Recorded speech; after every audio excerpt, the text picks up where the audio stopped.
नाम ही है, बहुत खतरनाक नाम रखा है गवर्नमेंट ने, अग्निपथ, यानी आग के ऊपर चलने वाला।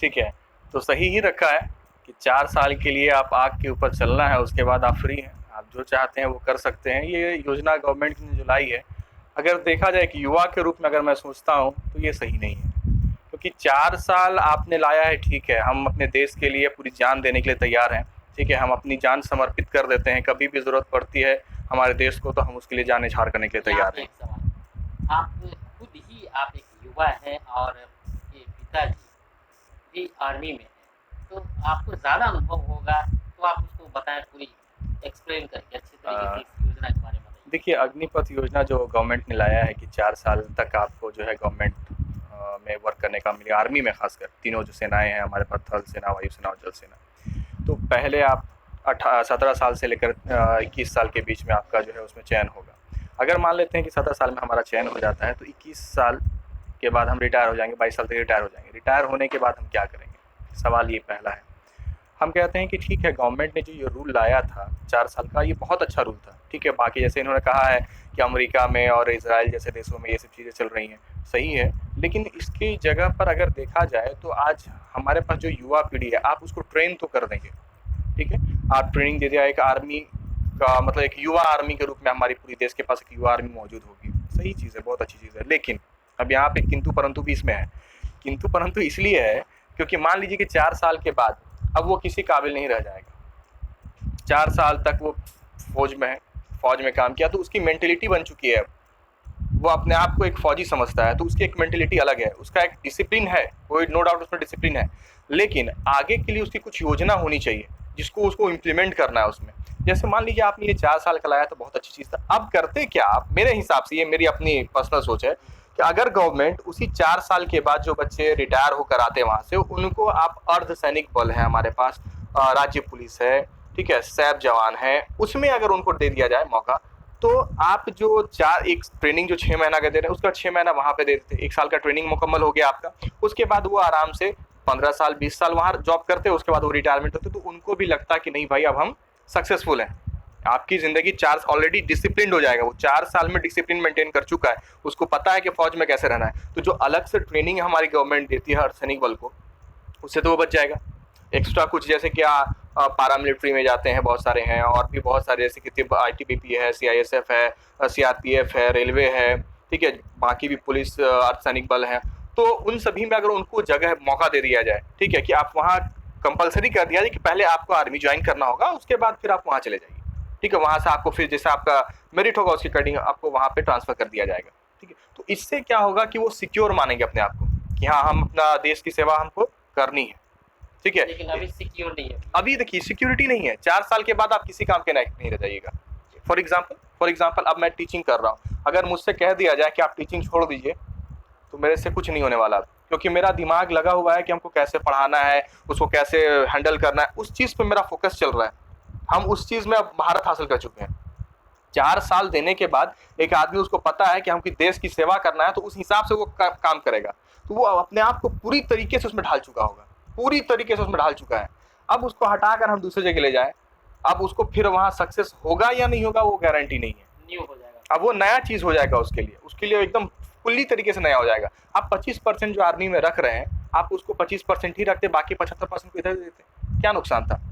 आप तो ऐसे भी बहाली होती है, ऐसा तो नहीं है कि बहाली नहीं होती है, बहाली होती है, तो आप इधर से, यहाँ से नहीं लेके इधर से ले लेते। अच्छा, पहले की जो बहाली होती थी और अब का जो बहाली हो रहा है, तो क्या बहुत डिफरेंस है? डिफरेंस है, बहुत डिफरेंस है। पहले बहाली होती थी, एक बार जब बहाली हो गई तो हम सिक्योर होते कि 15 साल तक हमको जॉब से नहीं जाना, पहली चीज़। दूसरा क्या था कि पेंशन योजना थी, ठीक है, और भी ग्रेजुइटी मिलती थी, अब वो सभी खत्म हो जाएगी। अब मान लीजिए मैं अपनी 4 भाई 5 भाई बहन हैं, फादर के साथ रहे, फादर सीआईएसएफ में थे, हम लोगों को क्या हुआ, हम केंद्रीय विद्यालय के स्टूडेंट थे, हमें प्रेफरेंस था, हमारा एडमिशन हो गया केवी में आसानी के साथ। आज आप केंद्रीय विद्यालय में एडमिशन लेने के लिए चले जाइए, आप आम आदमी हैं, एडमिशन मुश्किल है, मुश्किल क्या, नामुमकिन के तहत पे चला जाता है, ठीक है, पहली चीज़ है। दूसरी बात, अगर इस अग्निपथ योजना के तहत अगर हम जाते हैं, तो जब तक हम पढ़ रहे हैं, मतलब हमारे फादर हैं जॉब में, तभी तक के लिए कोई भी चीज़ें हैं, ऐसे भी अभी भी वही चीज़ें हैं कि जब तक हम जॉब में रहेंगे मेरे फादर। लेकिन अब क्या है कि 4 साल तक तो किसी की शादी होने से रही, 21 से लेकर, ये 17 से 21 के ड्यूरेशन में शादी कोई नहीं होता है, किसी का नहीं होगा, क्योंकि जो मेल का शादी का जो उम्र है अकॉर्डिंग टू द गवर्नमेंट वो 21 साल है। तो 21 साल तक तो वो अनमैरिड है। जब वो शादी करेगा, अगर शादी करता है तो अब वो किस बेसिस पे करेगा? हम या कोई और, जब कहीं भी अगर हम अपनी बहन की बात कर लेते हैं, अगर हम लड़की है वो और लड़का ढूंढने जाएंगे तो बोलेंगे जॉब में है या नहीं, कोई वर्क कर रहा है या नहीं। वो तो रिटायर में कह लेंगे कि एक्स आर्मी से हमारी शादी हो रही है। ये तो सवाल का जवाब नहीं हुआ ना, पहली चीज़ हो गई। दूसरी बात है, अगर पढ़ाई लिखाई की बात देखी जाए तो वो सारी ग्रेजुएटी जो बच्चों को मिलनी चाहिए वो सारी खत्म हो जाएंगी। अब 4 साल के बाद तो अब तो उनको कुछ देना नहीं। गवर्नमेंट तो इसी चीज़ से भाग रही थी ना, ये चीज़ से भाग रही कि हमको एक्स्ट्रा पेंशन पेमेंट करना पड़ता है। प्लस ये था कि हम लोग जब पढ़ते थे तो हम लोग को फादर को एक दो बच्चों के लिए, दो बच्चों के पढ़ने का जितना खर्च होता है साल का गवर्नमेंट पे करती है। ये सारी चीज़ से भाग जाएंगे आप। मतलब कोई भी फैसिलिटीज कोई फैसिलिटीज़ अवेलेबल नहीं है। आपको मेडिकल सुविधा तभी तक मिलेगा जब आप जॉब में हैं, उसके बाद ख़त्म हो गया, ख़त्म हो जाएगा। तो ये सारे नुकसान है। तो क्यों, देखिए कोई भी अगर हम देश की सेवा में जा रहे हैं तो देश को भी तो हमारे लिए कुछ करना है।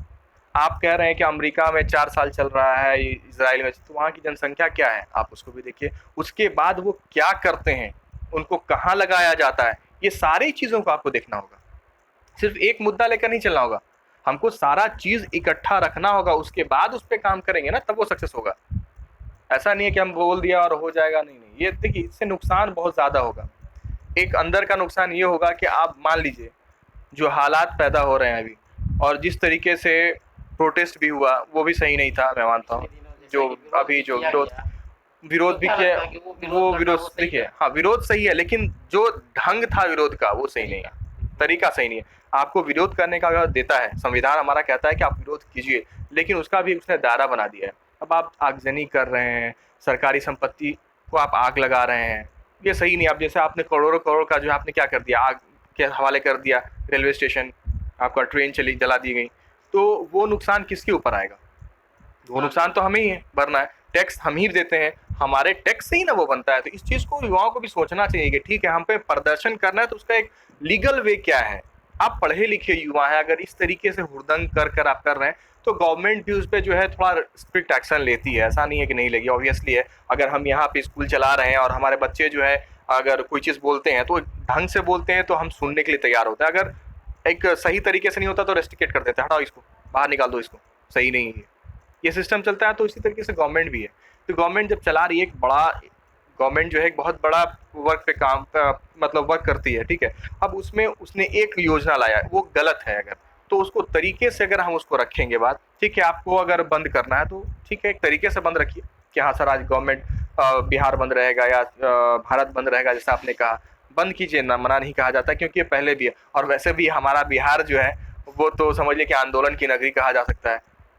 आज़ादी का आर्मी में भी बिहारियों लोग ही ज़्यादा बहुत ज़्यादा है, हिस्सेदारी है। बहुत ज़्यादा है हिस्सेदारी है। हमारे घर से अगर देखा जाए, मेरे फादर हैं, मेरे मामा हैं, मेरा भाई है, ये लोग भी आर्मी में हैं। मेरे मामा रिटायर हुए आर्मी से, उसके बाद मेरा भाई अभी आर्मी में है, अभी कश्मीर में पोस्टेड है वो, ठीक है। अब मेरे फादर हैं, जॉब में हैं।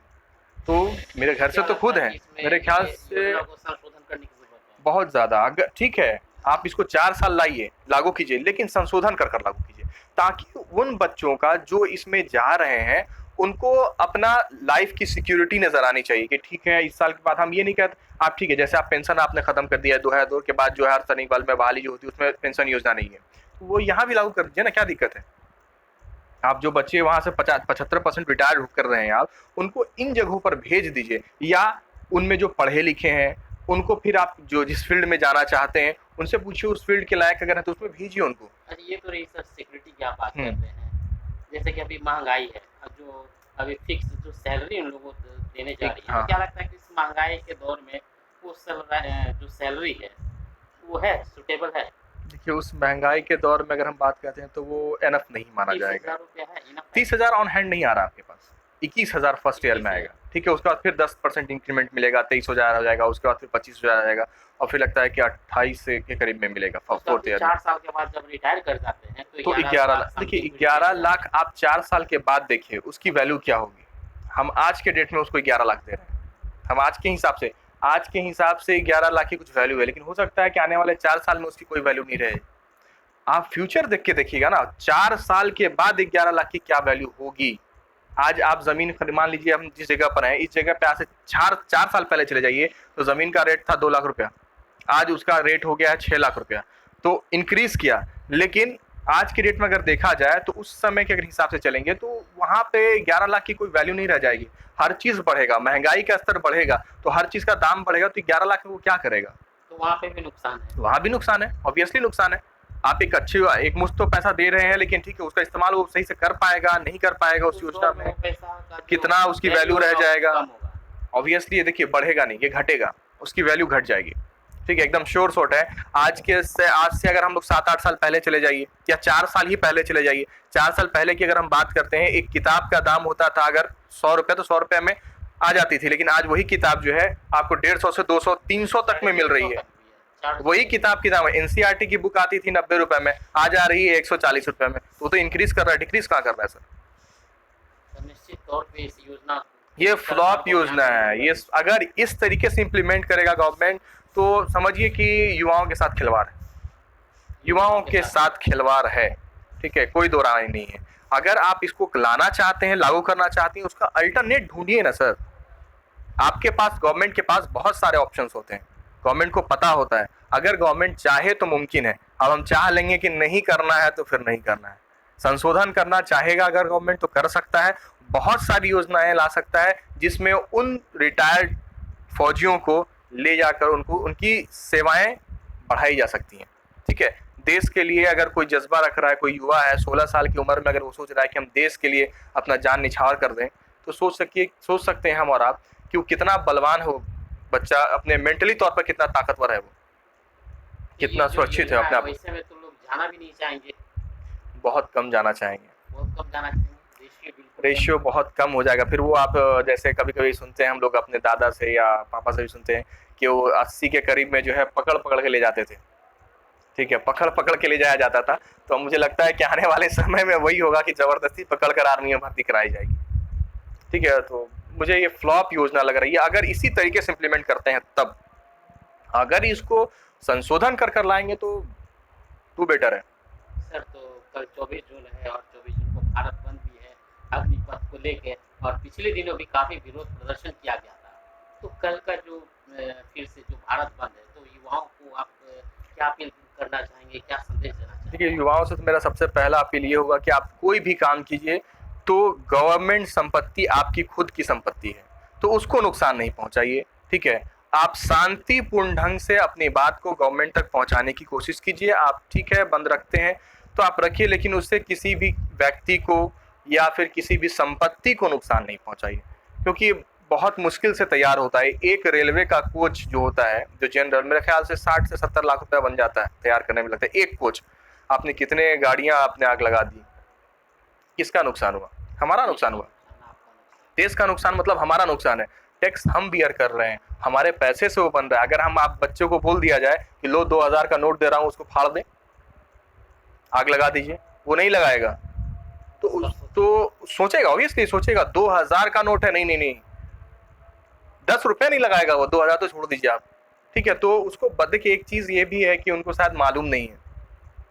ठीक है, वो युवाएं जो हैं, युवा जो है हमारे पास, उनको पता नहीं है बहुत सारी चीज़ों के बारे में। इस वजह से भी उनको प्रॉब्लम हो रहा है, क्योंकि जब उनको बता दिया जाए कि देखिए बाबू, ये आपकी ही संपत्ति है, कल आप ही को इससे फ़ायदा होने जा रहा है, आप उसको नुकसान कीजिए, आपको नुकसान हो जाएगा। आज दानापुर स्टेशन जो इतना नुकसान हुआ, उसको कितना टाइम लगेगा भरने में।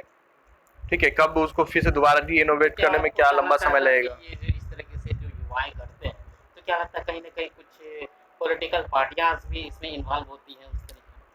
देखिए, इसमें पॉलिटिकल पार्टियां भी इन्वॉल्व होती हैं, बेशक होती हैं। ठीक है, ऐसा नहीं है कि नहीं होती हैं, इसे नकारा नहीं जा सकता, होती ही हैं। हर कोई चाहता है कि थोड़ा सा अपना मौका है, मौके का फ़ायदा उठाया जाए, तो ऑब्वियसली वो भी उसमें शामिल है। ऐसा नहीं कहेंगे हम कि नहीं है, लेकिन हाँ ठीक है, उनको भी मैं कहता हूँ कि पॉलिटिकल पार्टीज़ हैं तो आप ठीक है पॉलिटिक्स कीजिए बनाने के, लेकिन अच्छा पॉलिटिक्स कीजिए ना। क्यों बर्बाद कर रहे हैं देश को, क्यों किसी चीज़ को आग लगवाने पे आप तुले हुए हैं? आप ही मान लीजिए आज वो पार्टी है, आज विपक्ष में वो बैठे हुए हैं, कल को वो पक्ष में जाएंगे, अब कल उनके विपक्ष वाला वही काम करेंगे, तो ये सिस्टम बेकार है। मैं कहता हूँ बर्बाद हो रहा है। और क्या, आप उसको क्या करें, उसके इकोनॉमिक सिस्टम को बर्बाद कर रहे हैं आप। एक चीज़ को आपने तैयार किया, मैं बोलता हूँ एक घर बनाया गया, बनाने में एक समय लगता है और उसको बिगाड़ने में समय नहीं लगेगा। लेकिन दोबारा उसको फिर रिनोवेट करने में समझ रहे हैं कितना समय लगता है। तो इसलिए मैं कहता हूँ कि ठीक है, आप सब चीज़ें कीजिए, बंद करना है जो भी आपका मनसा है वो कीजिए, लेकिन लीगल तरीके से। बर्बादी मत कीजिए किसी चीज़ को, तोड़-फोड़ मत कीजिए। शांति ठीक है, शांतिपूर्वक कीजिए ना, शांतिपूर्वक ढंग से जाइए, मार्च कीजिए, जो भी करना है कीजिए, लेकिन आप बर्बाद नहीं कीजिए, किसी चीज़ को नुकसान नहीं पहुँचाइए किसी भी चीज़ को।